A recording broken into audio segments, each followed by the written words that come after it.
Snake has changed.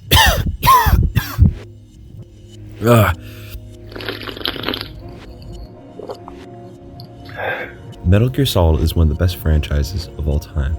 It's got tight stealth gameplay, fantastic voice acting, and goofy shit like this. It's like one of my Japanese animes. And this. I'm prepared to face the consequences of my betrayal. What are you... What the... You're a man? Well, who are you? And this.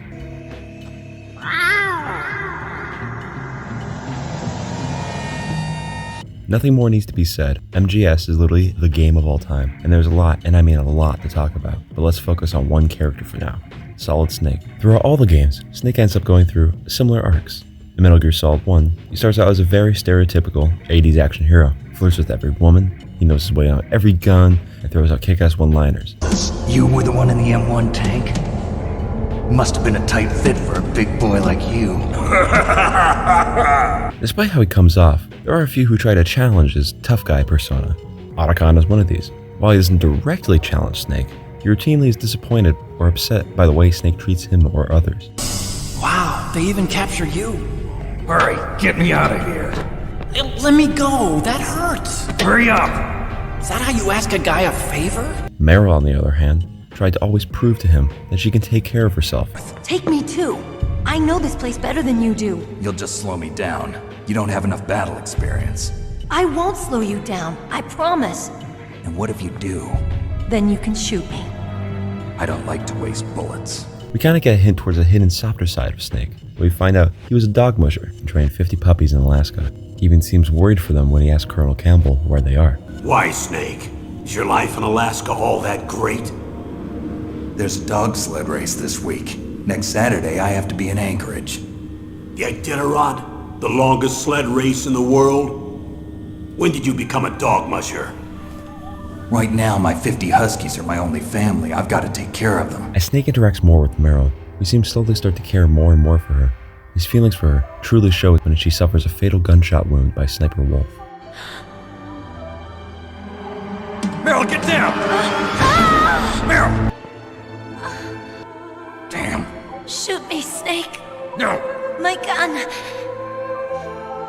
I can't reach it by myself. Don't move!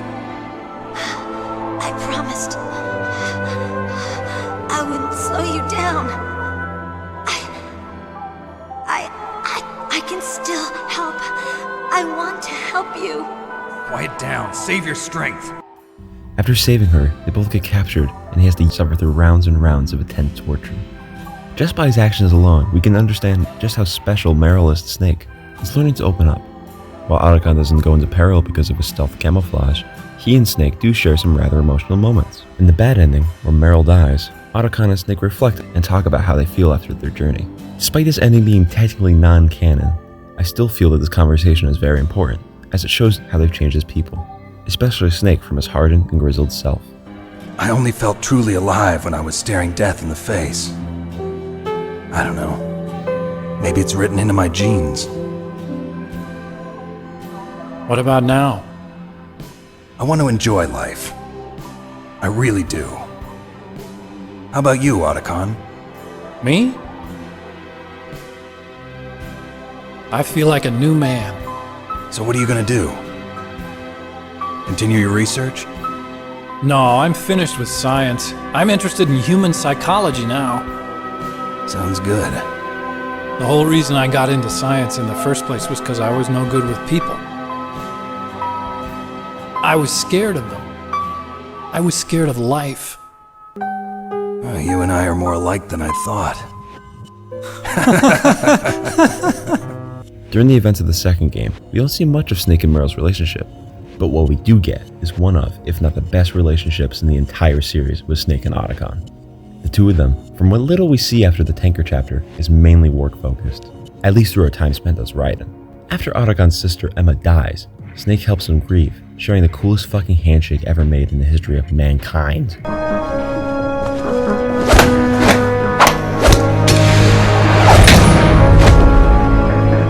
This already tells you just how close they've grown in the past 2 years since the Shadow Moses incident. Not to mention the long passionate hug they immediately share after. Solid Snake from Metal Gear Solid 1 would never hug anyone, let alone Mr. Piddles over here in a million years. It's beautiful to see just how Snake's determination has rubbed off on Raiden, and in return, Snake has gotten some of Hal's empathy. He also gives Raiden the kick-ass sword. Snake in the first game is literally taking everything and anything he can get his grubby little hands on. Isn't that gun a little big for a girl? Don't worry, I can handle it. Come on, use my 45. Listen, I've used a gun like this since I was 8 years old. While Snake is still doing the old, I'm a tough guy, shtick, there's a noticeable bit of maturity and evolution of his character from the first game. Despite this, he still does smoke, and is still a bit of a dick to people like Raiden. Right. You've got those stingers I gave you earlier, right? Portable anti-aircraft missiles? I had complete VR training in those too. Gee, I feel so much better knowing that. MGS4, despite being controversial for its lengthy cutscenes and overwhelmingly dense story, I honestly really enjoyed it. Everything the series is known for is pushed to the extreme. You got wacky characters, Metal Gears, AI, nanomachines, boss fights with characters who have animals for names, overly sexualized women. Like, seriously. Despite some glaring flaws in other parts of the story, I'd say that Solid Snake's character is probably one of the best parts of the game. At this point, he's unwillingly aging at an accelerated rate due to his shelf life as a clone being hard-coded to do so. Not to mention all the fox dye from Shadow Moses rattling around in him is starting to mutate and turn into a virus that could wipe out millions and millions of people. On top of all of that, he has to stop Liquid Ocelot from a very complicated and confusing plan to throw the world into complete chaos. To understate it, the old guy is very stressed. Also, quick side tangent, I mentioned how Snake owned huskies for dog sledding, and if we are to assume they're around the same age as the average dog in the Iditarod, which is about 2 to 8 years old, and it's been 9 years since Shadow Moses, that make those dogs around 11 to 17 years old. The average lifespan of a husky is around 13 years old. We can take two things away from this information. One, Snake is about the same rate of aging as his dogs at this point, and two, is like that there's a good amount of his dogs that are probably dead at this point, or really old and retired from dog sledding. Anyway, getting back on track, Snake basically gets sent back to how he was in Metal Gear Solid 1. He lacks emotion when talking to Otacon, actively pushes away Sonny. Here you go. We grown-ups have to watch our caloric intake, you know. Ah, but thank you. I was looking for this. You're not watching your nicotine intake. You can tell he does care though about others, especially what they think of him, because every time he is roasted, his psych meter goes down. Wake up and face reality. Old Snake. It seems that every time Snake is stressed out through these games, he tends to push people away from him. Snake's not afraid of letting someone get in his way, he's just afraid of the possibility of losing them. During a very long final cutscene, it is revealed to Snake that not only is he not going to become a biological weapon anytime soon, but that he's still got a lot of time left to change. And in doing so, he finally takes that break that he wanted to take in Metal Gear Solid 1 and spends some time with his loved ones. Otacon promises to become a witness to the lengthened but still relatively little time Snake has left on the planet. And Snake promises for the first time in a series to quit his smoking habit. At the very end of the last credit scene with all the oh my god, it's such a long game. Metal Gear is an amazing series with amazing characters. Everyone knows of Solid Snake, but not everyone knows Solid Snake. On the surface, he's a rather basic, masculine video game protagonist who spits out one-liners, but when you look a little deeper, you realize he's probably the most human character in the entire series. To answer the question that Otacon asks, Have you ever loved someone?